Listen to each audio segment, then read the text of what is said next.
जय हिंद विद्यार्थी मित्रांनो, परत एकदा आपल्या समोर आलो एक नवीन अपडेट घेऊन. आणि एक नाही, यावेळेस थोडे जास्तीचे अपडेट घेतोय. मागच्या काही दिवसामध्ये घडलेल्या अतिशय महत्त्वाच्या चालू घडामोडींच्या विषयीची माहिती आजच्या सेक्शनमध्ये आपण पाहणार आहोत. मित्रांनो, सगळ्यात महत्त्वपूर्ण म्हणजे एमपीएससी तथा इतर सर्व एक्झामसाठी ही माहिती खूप इम्पॉर्टंट आहे. तर त्यासाठी हा व्हिडिओ शेवटपर्यंत बघा. व्हिडिओ सुरू करण्याच्या अगोदर तुमच्यासाठी एक सूचना आहे मित्रांनो, माझ्या व्हिडिओला लाईक करा आणि माझ्या चॅनलला सबस्क्राईब करा. यासोबतच मित्रांनो, जर या व्हिडिओचे तुम्हाला पीडीएफ फाईल पाहिजे असतील तर MPSC 0207 या माझ्या टेलिग्राम चॅनलला आपण जॉईन व्हा. माझ्या व्हिडिओचे सर्व पीडीएफ फाईल तुम्हाला तिथून मिळवता येतील. तर अतिशय महत्त्वाचा व्हिडिओ आहे मित्रांनो, शेवटपर्यंत बघा, याच्या नोट्स काढून घ्या. चला सुरुवात करूया आजच्या व्हिडिओला. सगळ्यात पहिल्यांदा मित्रांनो, पहिली महत्त्वपूर्ण एक अपडेट आपल्या समोर देतोय, ती म्हणजे दीना बोलुआर्टे या पेरू या देशाच्या पहिल्या महिला अध्यक्षा बनल्या आहेत. नुकत्याच 2 दिवसाखालीच आपल्याला माहिती असेल ही अपडेट झालेली आहे. आणि दीना बोलुआर्टे यांची पेरूच्या पहिल्या महिला अध्यक्षा म्हणून नियुक्ती करण्यात आलेली आहे. या अगोदर पेरूचे अध्यक्ष होते पेड्रो कॅस्टिलो. तर पेड्रो कॅस्टिलो यांच्यावर महाभियोगाचा खटला दाखल करण्यात आला होता मित्रांनो, तिथल्याच देशांनी, त्यांच्या संसदेने. आणि विशेष म्हणजे त्यांना पोलिसांकडून अटक करण्यात आली होती. या राजकीय गोंधळाच्या नंतर एक वकील पासून आपला प्रवास चालू करणाऱ्या दीना बोलुआर्टे ह्या आहेत. तर यांची आता पेरूच्या अध्यक्षा म्हणून निवड करण्यात आली. आणि विशेष गोष्ट म्हणजे या पेरूच्या पहिल्या महिला अध्यक्षा असतील. नाव लक्षात ठेवा, दीना बोलुआर्टे. ठीक आहे, तर ही पहिली अपडेट. सेकंड अपडेट लक्षात घ्या, अतिशय इम्पॉर्टंट आहे. मेघना अहलावत यांची भारतीय टेबल टेनिस फेडरेशनच्या अध्यक्षपदी निवड करण्यात आलेली आहे. ह्या आहेत मेघना अहलावत. आणि मेघना अहलावत ह्या भारतीय टेबल टेनिस फेडरेशनच्या अध्यक्षा, यालाच आपण म्हणतो table tennis federation of India च्या अध्यक्षपदी यांची निवड करण्यात आलेली आहे. एक विशेष घटना आहे मित्रांनो, आपल्यापैकी सगळ्यांना माहिती असेल, हरियाणाचे एक उपमुख्यमंत्री आहेत, त्यांचं नाव आहे दुष्यंत सिंग चौटाला. तर दुष्यंत सिंग चौटाला जे आहेत, तर त्यांच्या या पत्नी आहेत मेघना अहलावत, आणि यांची टेबल टेनिस फेडरेशन ऑफ इंडियाच्या अध्यक्षपदी निवड करण्यात आलेली आहे. यासोबतच भारताच्या 8 वेळा टेबल टेनिसमध्ये भारताचे राष्ट्रीय चॅम्पियन असणाऱ्या कमलेश मेहता यांना सुद्धा TTFI म्हणजे टेबल टेनिस फेडरेशन ऑफ इंडियाच्या सरचिटणीसपदी यांची निवड करण्यात आलेली आहे. तर यासोबतच नागेंद्र रेड्डी यांची खजिनदार म्हणून यांची नियुक्ती करण्यात आलेली आहे. तर ही एक अतिशय महत्वाची घटना आहे मित्रांनो. मेघना अहलावत तर लक्षात असू द्या, अध्यक्ष बनल्या आहेत कशाच्या, तर टेबल टेनिस फेडरेशन ऑफ इंडियाच्या. चला तर नेक्स्ट अपडेट कडे जाऊ. अतिशय महत्वाचा आणखी एक अपडेट आहे. 2022च्या जगातील सर्वात मजबूत पासपोर्ट यादी ही नुकतीच डिक्लेअर करण्यात आली आहे. हा एक इंडेक्स जाहीर करण्यात आलाय. आणि हा इंडेक्स जाहीर कोणी केलाय, तर हा इंडेक्स आर्टन कॅपिटलने जाहीर केलाय. हे बघा मित्रांनो, 2 महत्वपूर्ण इंडेक्स असतात. हे 2 इंडेक्स आपल्याला माहितीच असले पाहिजेत पासपोर्टच्या बाबतीमध्ये.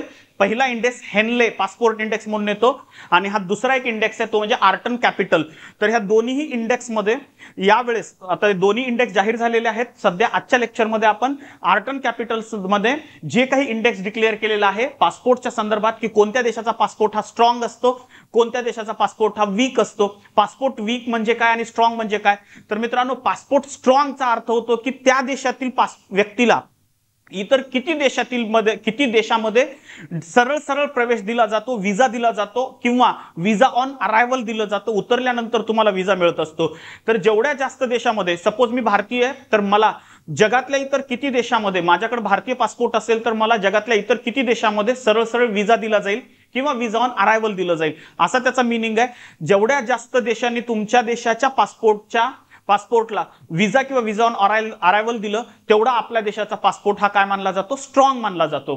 तर ही जी इंडेक्स आहे पासपोर्टचा, तर हा इंडेक्स जाहीर करणारी संस्था कोणती आहे, आर्टन कॅपिटल नावाची संस्था आहे. आणि 7 डिसेंबर 2022 रोजी या आर्टन कॅपिटलने हा इंडेक्स जाहीर केला. याच्यामध्ये सर्वात मजबूत पासपोर्ट च्या यादीमध्ये आपला देश हा 87व्या स्थानावर आहे मित्रांनो. म्हणजे यामध्ये आणखी आपल्याला खूप जास्त प्रोग्रेस करण्याची आवश्यकता आहे. 87वं स्थान म्हणजे त्या मानाने आपण आणखीन खूप मागेच आहोत. दुसरी गोष्ट, या यादीमध्ये सगळ्यात स्ट्रॉंग पासपोर्ट कोणाचा आहे, पहिल्या क्रमांकावर कोण आहे, तर ते आहे युनायटेड अरब अमिराती म्हणजेच UAE. तर UAEचा पासपोर्ट आहे. UAEच्या नंतर 2nd नंबरला जर्मनी येते, 3rd नंबरला स्वीडन येतो, 4th नंबरला फिनलंड येतो, आणि 5व्या नंबरला लक्झेमबर्ग येतं, आणि 6व्या क्रमांकावर स्पेनचा पासपोर्ट आहे मित्रांनो. तर 1st नंबर लक्षात असू द्या UAE, 2nd आहे जर्मनी, आणि 3rd आहे स्वीडन. सगळ्यात वीक पासपोर्ट कोणत्या देशाचा आहे, तर ऑब्विसली कोणाचा असणार आहे, अफगाणिस्तानचा असणार आहे. तर अफगाणिस्तानचा पासपोर्ट हा सगळ्यात शेवटच्या क्रमांकावर आहे. पाकिस्तानचा पासपोर्ट हा 94व्या नंबरवर आहे. ठीक आहे, आणि भारताचा पासपोर्ट हा किती 87व्या नंबरवर आहे. अमिराती एवढा स्ट्रॉंग कस काय, पहिल्या क्रमांकावर कस काय, याचं कारण आहे पहा, जर तुमच्याकडे युएईचा पासपोर्ट असेल, अमिरातीचा पासपोर्ट असेल, तर 121 देशामध्ये तुम्ही सरळ सरळ प्रवेश करू शकता. तुम्हाला कोणीही अडवणार नाही, विजाची गरज पडणार नाही. परत एकदा सांगतोय, विजाची आवश्यकता पडणार नाही. आणि असे 59 देश आहेत की ज्या देशामध्ये युएईला विजा ऑन अरायव्हल मिळतं. याचा अर्थ तुम्ही त्या देशामध्ये जा, त्या देशाच्या एअरपोर्टवरून तुम्ही त्या देशामध्ये फिरण्यासाठी विजा प्राप्त करू शकता. ठीक आहे, तर ही अतिशय महत्वाची होती बातमी. पुढची बातमी बघू. नुकतीच मित्रांनो रिझर्व्ह बँकेने आपल्या रेपो दरामध्ये 35 बेसिस पॉईंटची वाढ केलेली आहे. अतिशय महत्वाचा पॉईंट आहे. नुकतीच रिझर्व्ह बँकेने रेपो दर वाढवलेला आहे आणि 35 बेसिस पॉईंटने हा रिझर्व्ह दर वाढवण्यात आलेला आहे. 7 डिसेंबरला परत यावेळेस सलग 5वी वेळेस हा रेपो दर वाढवण्यात आलाय. 35 आधारांकांनी वाढून आता हा रेपो दर 6.25% एवढा करण्यात आलेला आहे. यामध्ये सगळ्यात महत्वपूर्ण गोष्ट आहे की रेपो दर वाढवण्याचं काम रिझर्व्ह बँक ऑफ इंडिया करते आणि आरबीआयने FY 2023च्या ग्राहक किंमत निर्देशांक, ज्याला आपण CPI असं म्हणतो, यामध्ये महागाईचा अंदाज हा 6.7% होईल असा अंदाज ठेवण्यात आलेला आहे. आपल्याला माहिती आहे आरबीआयचे गव्हर्नर शक्तिकांत दास आहेत. ह्या रिझर्व्ह रेपो दर वाढवत असताना त्यांनी सांगितलं की हिवाळी हंगाम असल्यामुळे महागाई दर डेफिनेटली कमी होईल. आणि सोबतच रिझर्व्ह बँकेच्या बाबतीत एक प्रश्न आपल्या पुढे पडतो की रेपो दर काय असतो. तर रेपो दर हा एक टाईपचा व्याजदर असतो मित्रांनो, ज्यावर देशाची मध्यवर्ती बँक म्हणजे आरबीआय ही इतर व्यापारी बँकांना कर्ज देण्याचं काम करत असते. आणि Reserve Bank of India RBI ही भारताची मध्यवर्ती बँक अर्थव्यवस्थेतील तरलता नियंत्रित करण्यासाठी रेपो दराला लागू करत असते. ठीक आहे, तर ही पण एक महत्वाची अपडेट होती. नेक्स्ट अपडेट बघू. आपल्या सर्वांना चित्रपट सृष्टीबद्दल अतिशय आकर्षण आहे. चित्रपटाच्या बाबतीतही एक महत्वपूर्ण अपडेट आलेली आहे. यावर्षी धुमाकूळ गाजवलेला एक चित्रपट आहे RRR. माहिती असेल तुम्हाला, RRR ला हॉलिवूड क्रिटिक्स असोसिएशनचा एक पुरस्कार मिळाला मित्रांनो. विशेष म्हणजे इंटरनॅशनल मूवी फेस्टिवल म्हणजे आंतरराष्ट्रीय चित्रपट महोत्सवामध्ये या चित्रपटाला हॉलिवूड क्रिटिक्स असोसिएशनचा स्पॉटलाइट पुरस्कार मिळालाय. पहा, कोणता पुरस्कार मिळालाय? स्पॉटलाइट पुरस्कार मिळालाय. 2 डिसेंबर 2022 रोजी या RRR चित्रपटाचे जे दिग्दर्शक होते, आपल्या सर्वांना माहिती असेल, त्यांचं नाव SS राजामौली असं आहे. तर यांनी न्यूयॉर्क फिल्म क्रिटिक्स सर्कलमध्ये सर्वोत्कृष्ट दिग्दर्शकाचा पुरस्कार सुद्धा जिंकला होता. विशेष गोष्ट आहे बघा, 2 डिसेंबरला ऑलरेडी राजामौलींना काय मिळालेलं आहे? सर्वोत्कृष्ट दिग्दर्शकाचा न्यूयॉर्क फिल्म फेस्टिवलमध्ये क्रिटिक्स पुरस्कार मिळाला होता. आणि आता लगेचच याच पुरस्काराला हॉलिवूड क्रिटिक्स असोसिएशनचा स्पॉटलाइटचा पुरस्कार मिळाला. म्हणजे एका आठवड्यातच या चित्रपटाला 2 पुरस्कार प्राप्त झालेले आहेत. आणि विशेष म्हणजे हे इंटरनॅशनल अवॉर्ड्स आहेत. आपल्याला माहिती आहे की 24 फेब्रुवारी 2023 रोजी लॉस एंजेलिस या ठिकाणी जे 6वं हॉलिवूड क्रिटिक्स असं अकॅडमिक अवॉर्ड देण्यात येणार आहेत. तर त्या अवॉर्डमध्ये RRRला हा पुरस्कार देण्यात येणार आहे 2023च्या फेब्रुवारी महिन्यामध्ये. राजामौलीच्या बाबतीमध्ये माहिती असेल आपल्याला, ऑलरेडी यांना शनी पुरस्कार मिळाला होता 2022चा. ठीक आहे, आणि सगळ्यात महत्वपूर्ण म्हणजे अटलांटा चित्रपट समीक्षक मंडळानं सुद्धा RRR हा चित्रपट सर्वोत्कृष्ट आंतरराष्ट्रीय चित्रपट म्हणून मान्यता दिलेला आहे. या चित्रपटाला मान्यता प्राप्त झालेली आहे. पहा, तर लक्षात असू द्या, हे आहेत राजामौली, SS राजामौली. आपल्याला माहिती आहे बाहुबलीचे जे 2 एपिसोड आले होते मूवीचे, ते हेच त्यांनी यांनी डायरेक्शन दिलं होतं त्याला.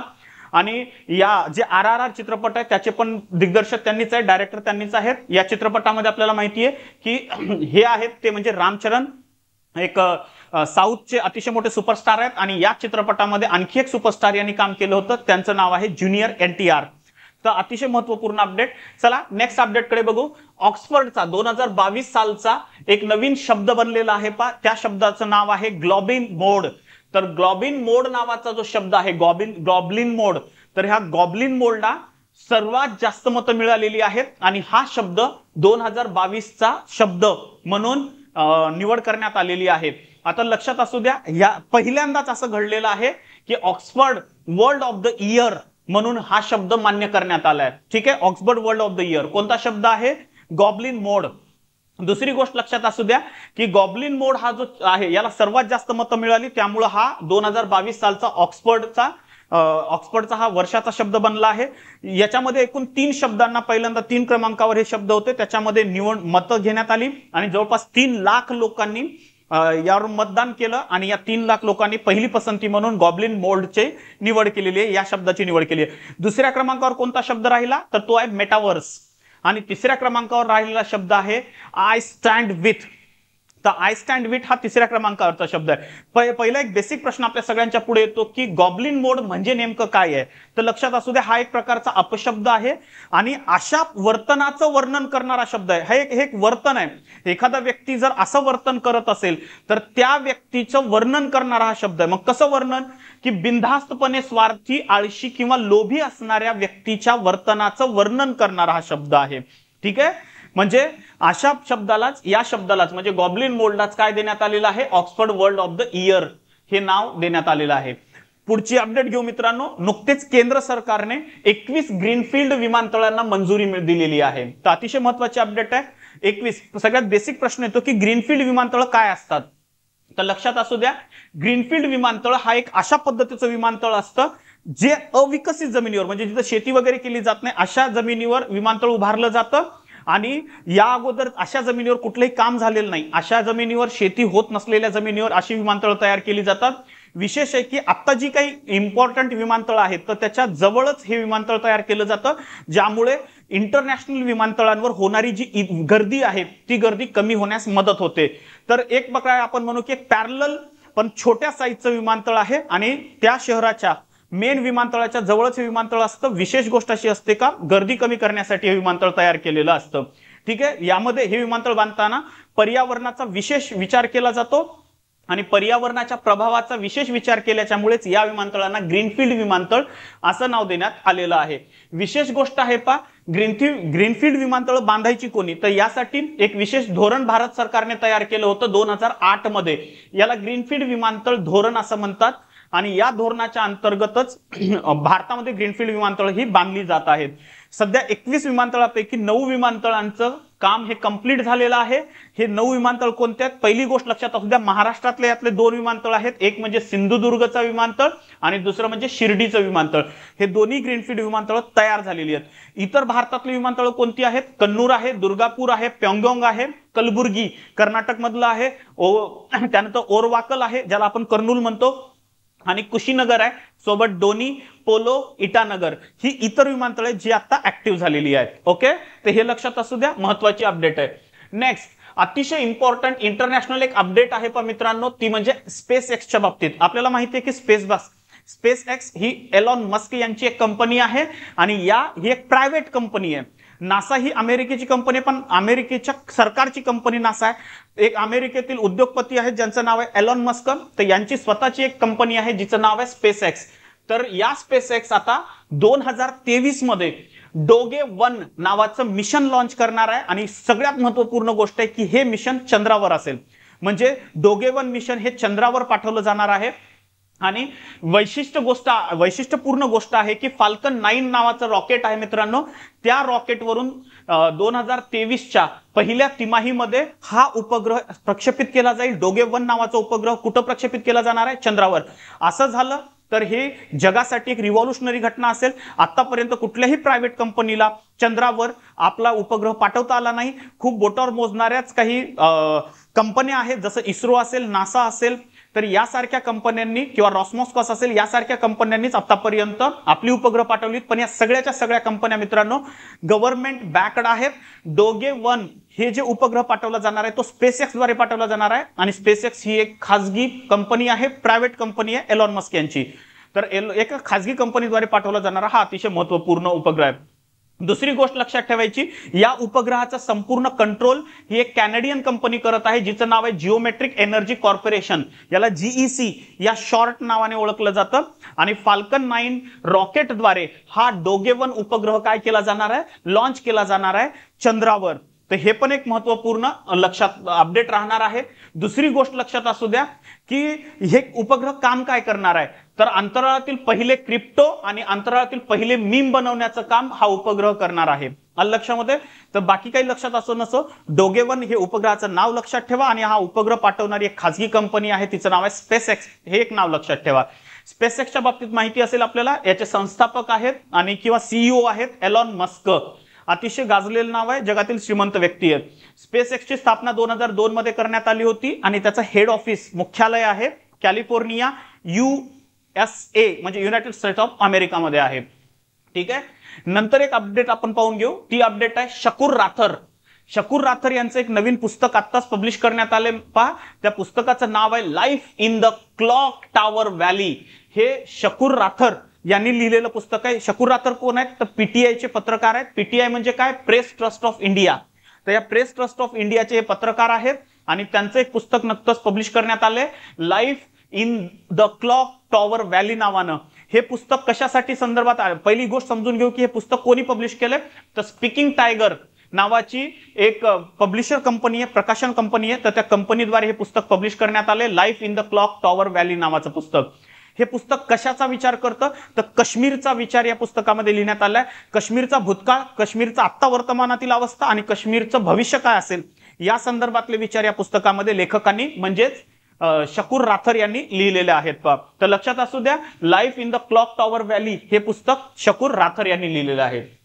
पुढची एक अपडेट, डॉक्टर ताहिरा कुतुबुद्दीन ह्या ज्या आहेत ह्या इंडियन ओरिजिनच्या आहेत, भारतीय वंशाच्या आहेत आणि यांना भारतीय वंशाच्या असणाऱ्या ताहिरा कुतुबुद्दीन यांना अरब विश्व नोबेल पुरस्कार हा देण्यात आलाय आणि असा पुरस्कार जिंकणाऱ्या त्या पहिल्या भारतीय बनलेल्या आहेत.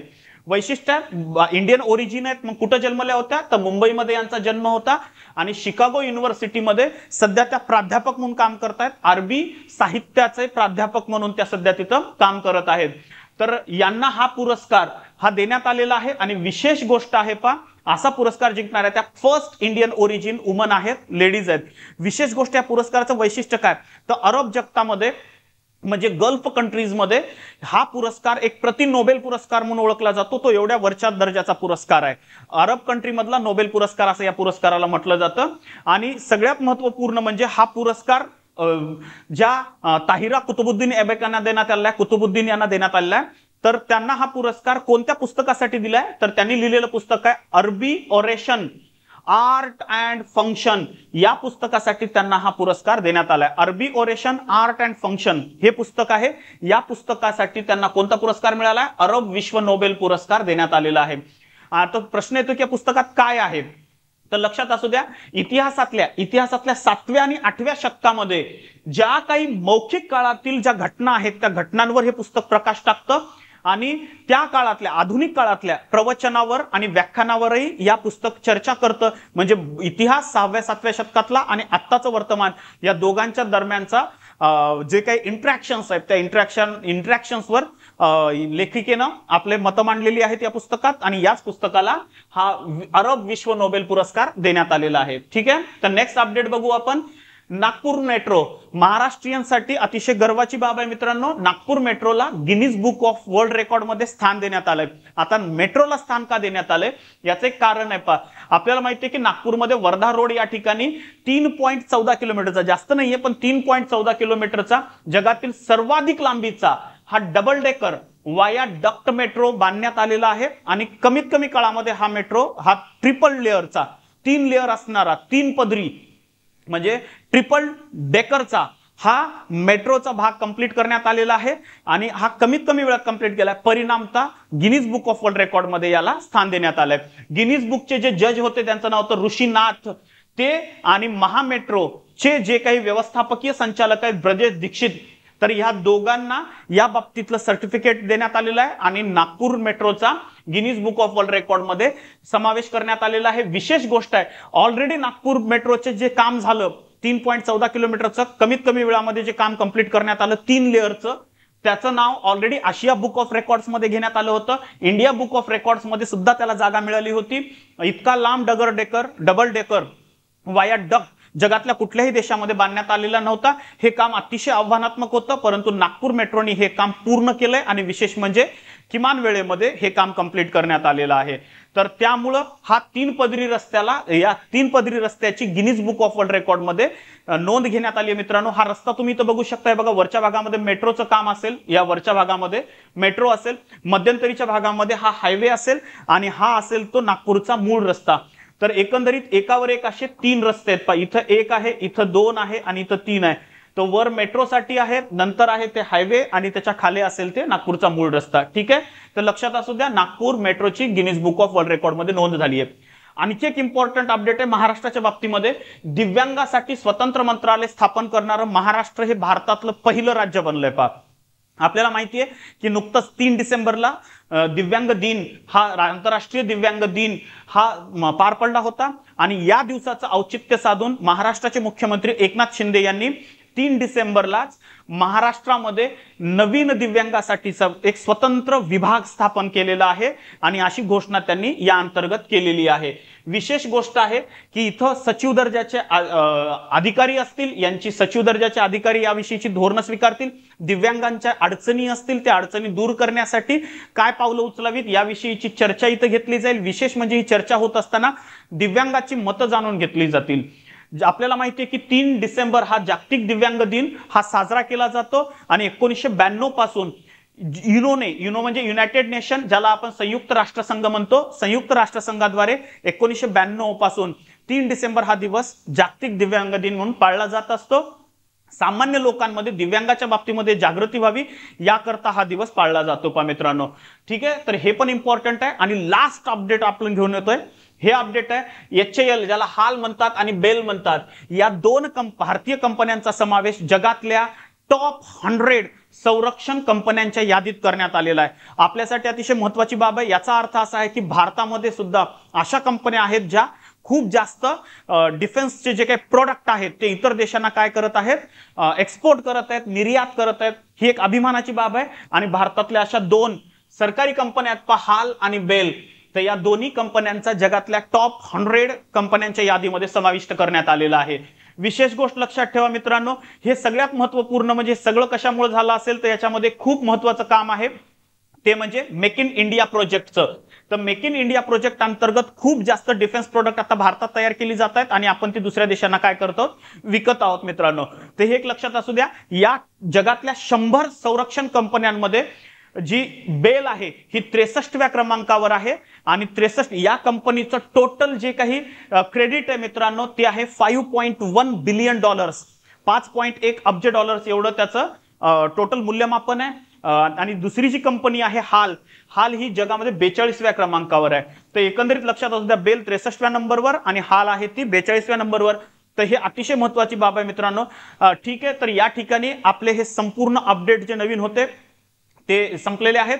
लवकरच मी आणखी अपडेटसह तुमच्या समोर येईल. 2 दिवसाला अशा अपडेट घेऊन मी तुमच्या समोर प्रत्येक 2 दिवसाला येतोय. रेग्युलरली तुम्हाला एका महत्त्वपूर्ण मुद्द्याला सुद्धा मी डिस्क्राईब करण्याचा प्रयत्न करतोय. माझे व्हिडिओज असेच कंटिन्युअसली पाहत राहा. जाता जाता मित्रांनो तुमच्यासाठी एक प्रश्न देऊन जातो आणि ह्या प्रश्नाचं उत्तर मला तुम्ही कमेंट्स बॉक्समध्ये कळवा. माझा सिंपल क्वेश्चन आहे मित्रांनो की आताच आपण सांगितलं की भारत आणि HAL आणि BEL ह्या ज्या आहेत त्या डिफेन्स एक्सपोर्ट कंपन्या आहेत. माझा सिंपल प्रश्न तुमच्यासाठी हा असणार आहे की आपल्याला माहिती आहे की ब्रह्मोस हे भारत आणि रशियाने तयार केलेले क्षेपणास्त्र आहे. तर माझा हा प्रश्न असेल की हे जे क्षेपणास्त्र आहे ब्रह्मोस क्षेपणास्त्र भारत कोणत्या देशाला निर्यात करणार आहे. ठीक आहे, तर भारत आणि असा कोणता देश आहे की ज्यांच्यामध्ये ब्रह्मोसच्या निर्यातीच्या संदर्भातला करार ठीक आहे झालेला आहे. तर या प्रश्नाचं उत्तर मला सांगा, ब्रह्मोस क्षेपणास्त्र भारत कोणत्या देशाला निर्यात करणार आहे. ठीक आहे, तर अतिशय महत्त्वाचा भाग आहे, पण हा मला तुम्ही कमेंट बॉक्समध्ये सांगा. मित्रांनो, माझ्या संपूर्ण या व्हिडिओची PDF फाईल हे तुमच्या अभ्यासासाठी मी माझ्या टेलिग्राम चॅनल MPSC 0207 यावर मी लगेच्या लगे अपलोड करतोय. तर तिथून तुम्ही या सर्व व्हिडिओचे PDF घेऊ शकता आणि माझ्या या प्रश्नाचं उत्तर जे आहे ते लगेच्या लगे तुम्ही कमेंट बॉक्समध्ये मला पाठवा. यासोबतच मित्रांनो, नांदेडमध्ये राठोड MPSC अकॅडमीच्या अंतर्गत MPSCच्या मध्ये राज्यसेवा असेल, ग्रुप B असेल, ग्रुप C असेल, सर्व एक्झामच्या बॅचेस ऑलरेडी चालू आहेत. लवकरात लवकर ऍडमिशन घ्या आणि सरळ सेवेच्या अंतर्गत सुद्धा सर्व बॅचेस ऑलरेडी चालू आहेत. तर लवकरच म्हणजे लवकरच पुढचा व्हिडिओ मी नवीन अपडेटसह तुमच्या समोर घेऊन येणार आहे. तोपर्यंत अभ्यास करा. थँक्यू. जय हिंद मित्रांनो.